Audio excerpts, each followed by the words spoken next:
sa sitwasyon na ito? Dapat bang pauwiin na itong si Zaldico? Kasi usap-usapan na meron raw siyang heart problem. At kasalukuyan na nasa hospital raw kasi emergency raw.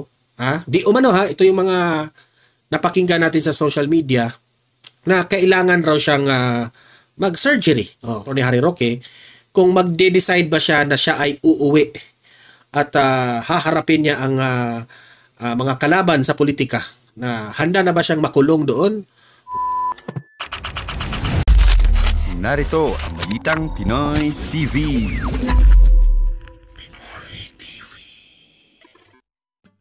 Okay, another reaction video ay patungkol po dito sa vlog nitong si Attorney Harry Roque, yung dating spokesperson ni former President Rodrigo Roa Duterte.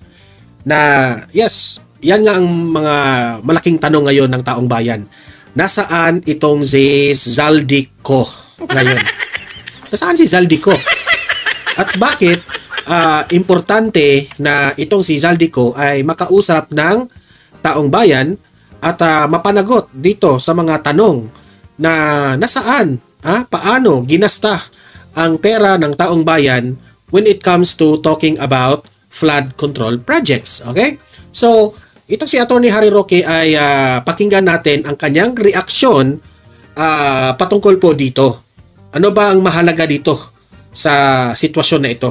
Dapat bang pauwiin na itong si Zaldico? Kasi usap-usapan na meron raw siyang heart problem. At kasalukuyan na nasa hospital raw kasi emergency raw. Di umano ito yung mga napakinggan natin sa social media na kailangan raw siyang mag-surgery. Di umano yan ang mga sabi-sabi nila. Alam naman natin basta ganyang mga bagay ay private yan, no? Hindi natin sabi-sabi lang yan. So, yan po ang i-react natin. Okay? So, yun po ang mga pag-uusapan natin itong vlog ni Attorney Harry Roque. Pero guys, bago ang lahat, bago natin ito pag-uusapan, help me po na i-like muna at i-share itong video na ito para guys kakalat ito sa taong bayan. Okay? Sabay-sabay nating i-like muna at i-share itong video natin, Facebook at YouTube. 1, 2, 3, go! Okay? Like and share para maraming makalam. And also guys, paki-subscribe at paki-follow ito para lagi kayong updated sa mga balita na kagaya nito at ma-notify ang inyong mga cellphones kung meron tayong breaking news. Okay? So, kagaya nito, breaking news ito. So, sabay-sabay natin i-follow, i-subscribe, Facebook at YouTube. Ready? Follow, subscribe. 1, 2, 3, go! Ayan, thank you very much. Okay. So, without further ado, pakinggan natin ang vlog nitong si Attorney Harry Roque. Nasaan na ba itong si Zaldico? Ang bansang Pilipinas po ay nagka-problema dito sa korupsyon na lumalaganap at hindi po naiiwasan ng Administrasyong Marcos. Bakit kaya? Bakit napabayaan ito ni Bongbong Marcos? Heto, panoorin natin itong si Attorney Harry Roque. Attorney, pasok! Nasaan po si Zaldico? Alam niyo po, si Zaldico, dalawang kumpanya niya ang binanggit ni Marcos Jr. na nakakuha ng pinakamaraming flood control project. At ulitin ko po 2 trillion ang linamon na mabuhaya sa flood control projects. Kalahati nito linamon sa unang 3 taon lamang ng administrasyon nitong Marcos Jr. So talagang maswerte po itong si Zaldico dahil dalawang kumpanya niya ang nakinabang ng todo dito sa mga flood control. So, hindi po natin alam kung talagang sila ay nag-guilty ng pagdarambong, di pa sila napapatunayan. Pero kung paniniwalaan po natin ang sinabi ni Mayor Benji Bagalong, 30% lang sa mga flood control projects ang napunta nga sa proyekto mismo at ang 70% ay kinupit. No? Hindi nakupit ang tawag doon dahil karamihan ng pondo winildasan nila, dinakaw na nila sa talagang pandarambong po ang tawag doon, hindi nakupit. No? Dahil 70% ang pinag-uusapan natin. Pero ang tanong, nasaan si Zaldico? Alam niyo po, there is justice somehow na pareho kaming wala sa Pilipinas. Pero umalis ako sa Pilipinas dahil alam ko naman po na yung patuloy na investigasyon ng Quad Committee ay para lamang ako'y supilin sa aking karapatan na malayang pananalita, para ako'y mapatahimik, at ito po ay isang pamamaraan na panggigipit sa mga aliado ng mga Duterte. Pero si Zaldico, nagtatago po siya dahil nagtatago siya sa pananagutan. Dahil ang kinakailangan niyang explain, unang-una, meron ba siyang conflict of interest na siya ang naging... ito yung kaibahan Si Attorney Harry Roque lumabas sa bansang Pilipinas para iwasan po ang away politika. Itong kay Zaldico, balita na umalis sa bansang Pilipinas at nagpapagamot raw sa Amerika na may kinakaharap na problema. Hindi ito away politika, itong issue patungkol kay Zaldico. Ito po ay patungkol sa ang taong bayan tinatanong na saan at papaano ginasta ang pera ng taong bayan dito sa mga proyekto na ito, flood control projects. Yan ang kaibahan kasi po dito natin malalaman kung malinis itong si Zaldico o meron ba siyang kinurap sa pera ng gobyerno. Yan ang ating aabangan. Chairperson ng Committee on Appropriations, and yet yung kumpanya niya ay nasa top 15 na nakinabang sa flood control project na linamo ng mga buhaya sa pamamagitan ng pandarampo. So, ang kapareho lang po namin ni Zaldico ay nasa abroad kami. Ako talaga, umalis ako para iwasan ang panunupil sa karapatan. At yan nga po ngayon ang dinidesisyon na ng bansang Netherlands. Kung talaga ako ay umiiwas sa panunupil, sa panggigipit dahil sa aking paninindigan bilang isang supporter ni dating Presidente Rodrigo Roa Duterte at ni VP Sara. Samantalang itong si Zaldico, malinaw po, umiiwas lang siya na sagutin. Unang-una, anong nangyari dun sa small committee ng Committee on Appropriations kung saan nagkaroon ng sangkatutak na insertions hindi lang para sa mga infrastructure projects kundi dun sa talagang maanumalyang mga flood control projects. Sino-sino ang mga nag-insert dyan? At syempre yung sinasabi ni Congressman Toby Tiangco na 13 billion worth of insertions sa 2025 budget alone ang ginawa ni Zaldico. At ang dapat nating tanungin pa, paano yung 2024 at 2023 kung saan siya rin ang naging committee chairman of appropriations, no? Gaano karaming insertions ang pinasok dyan ni Zaldico at ilan at gaano karami sa mga insertions na yan ang napunta sa kanyang dalawang kumpanya, yung Hightone at saka SunWest. So Zaldico, kung nasaan ka man, nako, pareho tayong nasa abroad. Pero di gaya mo, ako'y naghihirap.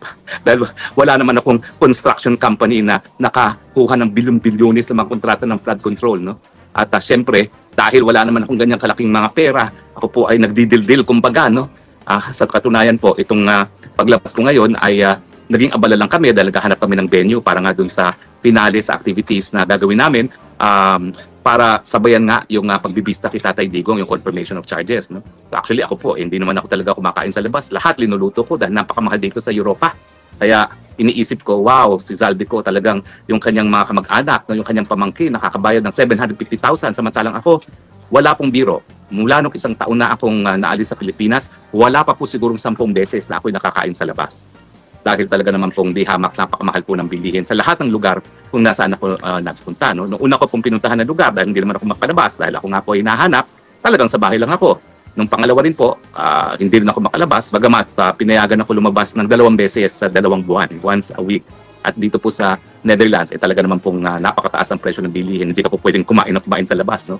Kaya, collectively po sa isang taon, siguro po mga 10 beses lang ako nakakain sa labas. No? Pero okay lang naman po yun dahil God is good.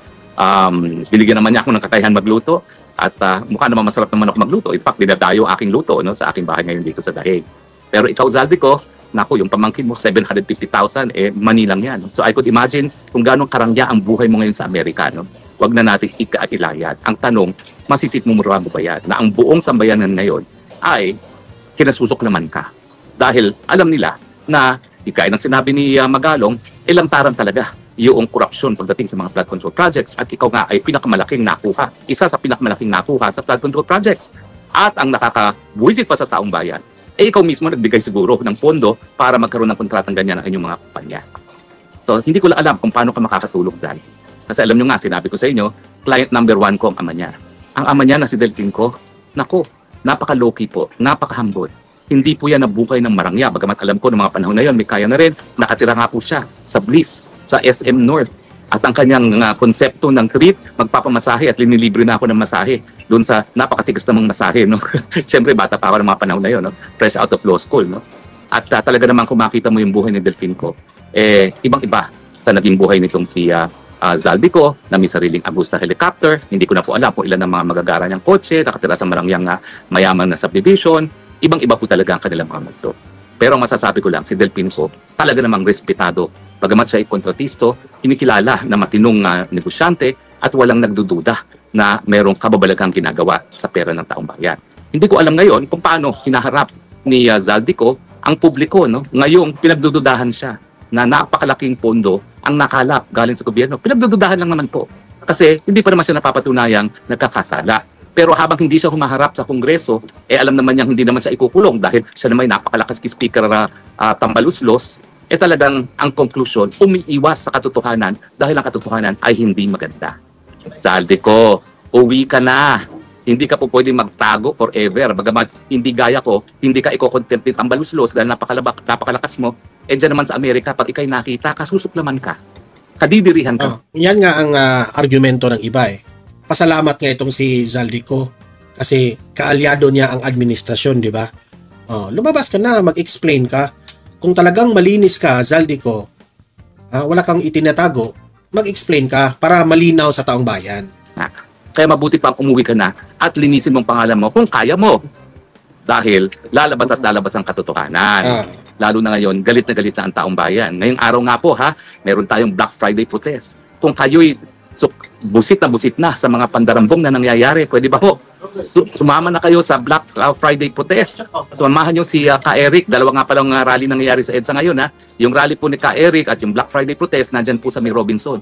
Kinakailangan po, ang galit ninyo hindi lang sa internet. Kinakailangan ang galit ninyo makita diyan sa lansangan. Ipakita natin muli ng taong bayan ay tunay na soberenya at kapag ang taong bayan ay nagsabing tama na, sobra na, kinakailangan magbago na. At malinaw na po ang panawagan natin ngayon dahil ang Marcos Jr. ay pinayagan ang kumpanya ni Zaldico na nagbigay sa kanya ng napakadaming kontribusyon ng eleksyon para makorner ang mga manumaliyang 1 trillion worth of flood control. Ito pa yung tanong. Bakit itong si Bongbong Marcos hindi niya mabanggit-banggit ang pangalan ni Zaldico? Ikaw, Bongbong Marcos, kung totoo ka na you are for the Filipino people, kung totoo ka na galit ka sa mga corrupt officials, tanungin mo, Bongbong Marcos, ang mga tao na, not only tao, government officials na involved dito sa flood control. Like ni Zaldico. Bakit hindi mo mabanggit-banggit ang pangalan ni Zaldico? Sabi nga ni VP Sara, if gustuhin man ng administrasyon na mapanagot itong mga corrupt dito sa gobyernong ito, isang araw lang pwede. Isang araw lang yan, pwede yan. Pero ang nangyari po dito kay Bongbong Marcos, idinidiin nila mismo ang mga contractors. Ang mga contractors po ay buntot lang. Sabi nga ng iba, buntot lang yan sa ahas ng Pilipinas. Dapat ang ulo ang dapat natin labanan dito sa korupsyon ng ito. Ang ulo raw, itong Malacanang. Yung mga contractors, buntot lamang yan. Paano mo papatayin ang ahas? Sabi ni Banat Bay, unahin mo yung ulo. Paano mo mapapatahimik itong korupsyon kung ihalin tulad natin ito sa isang ahas? Diba? Ang ulo ang unahin. Kasi marami ring nag-circulate na mga analysis ng malilikot na mga isipan ng taong bayan na baka itong si Bongbong Marcos ay sangkot dito kay at si Zaldico at itong si Bongbong Marcos ay magkaalyado rin. Baka may binibigay rin si Zaldico kay BBM. Yan ang mga sabi-sabi ng taong bayan na ang pinaka-mastermind dito sa korupsyon na ito ay yung presidente raw natin. Ako, ayoko maniwala dyan not unless merong ebidensya. Pero ang nakakasakit lang, bakit ang presidente natin sa simulat sa pool, binabaliwala niya ang hinanaing ng taong bayan for the past 3 years na naging presidente itong si Bongbong Marcos. Binabaliwala niya itong korupsyon na ito at yan ang unang reklamo ng taong bayan. Di ba? Pumutok na lang ito kasi finak-check na ng kalikasan. Halos araw-araw nang nagbabaha. Halos every week na ang may napatunayan na substandard yung mga ginagawa ngayon ng administrasyon. Kanina pa nga, may napanood na naman akong tulay na delikado talaga. Humupa sa ilalim yung isang tulay dahil may baha. Sabi ng nag-video doon, ay, nasira ang tulay. Sa sobrang lakas ng baha. Kasi kung matino lamang yung nagtatrabaho dito sa mga proyekto na ito, hindi na sana ito umabot pa ng ganito eh. Para sa akin, late na nananawagan itong si Bongbong Marcos ng investigasyon dito sa mga korap. Dati nang sinabi yan sa mga kampo ni Duterte na ang daming korap sa year 2023 at 2024. Pero ayaw nyo at di nyo pinapaniwalaan ang mga kaalyado ni Duterte. Look at what happened now. Ayan. Aside from bumaha ng tubig, bumaha rin ang korupsyon. Di ba? Projects, kinakailangan Marcos resign. Hindi po pwedeng siya ay naghuhugas kamay. Ang katotohanan, hindi naman mangungurakot ng ganyan ng mga otoritista at mga politiko kung hindi niya binigyan ng basbas. O di naman kaya ay siya ay nagbulag-bulagan dahil yan ay mga kakampi niya.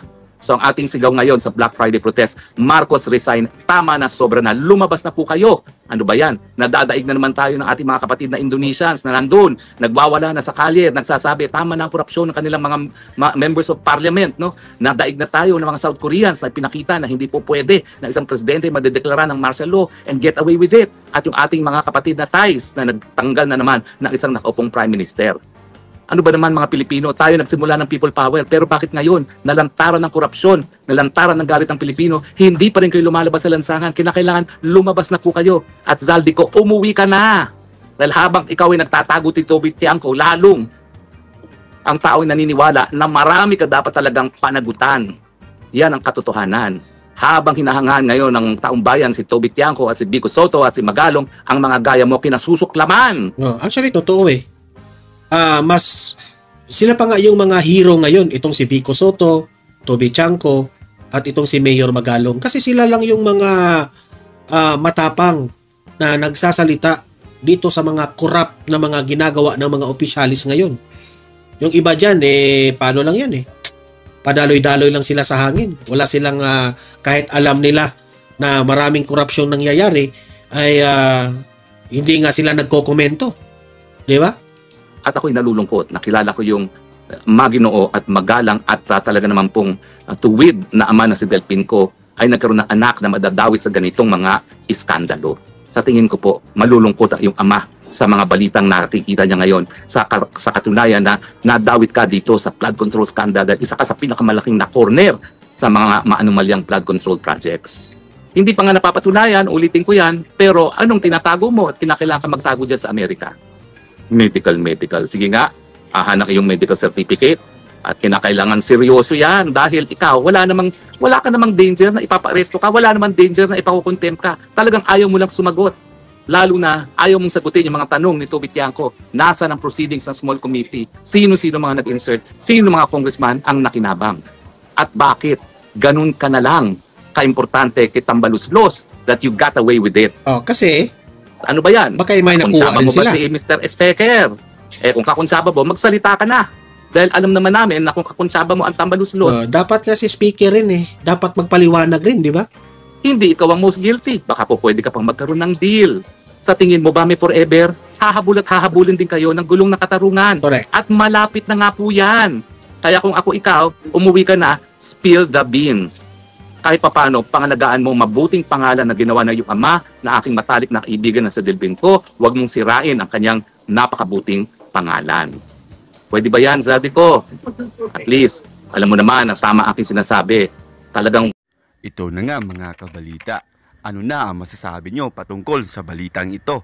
Please comment down below mga kabalita. Pag-usapan natin yan sa comment section. At kung di ka pa nakasubscribe sa ating channel, baka naman